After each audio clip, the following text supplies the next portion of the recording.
Indoor plant বাইরে রেখেছিলাম, ওদেরকে একটু একটু করে ঘরে ঢোকানো হচ্ছে।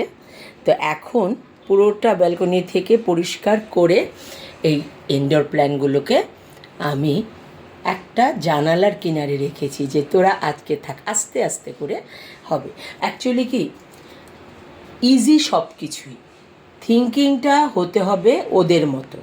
আমাদেরও যেমন কোনো কিছু একটু একটু করে অ্যাডজাস্ট করতে হয়, ঠিক এমনই আমাদের ঘরে যে ইনডোর প্ল্যান্ট হিসেবে এগুলি ব্যবহার করি, তারা এতদিন তো বাইরে ছিল, থুম করে নিয়ে যদি আমি ঢুকিয়ে দিই অসুবিধা।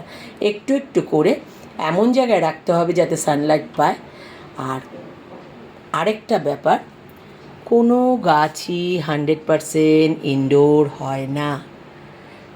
গাছকে 8-10 দিন পর পর বের করতেই হয়। এটা একটা কন্টিনিউশন প্রসেস গাছের জন্য। এর জন্য আমার এই ইনডোর প্ল্যান্টটা আপনাদের সাথে শেয়ার করলাম।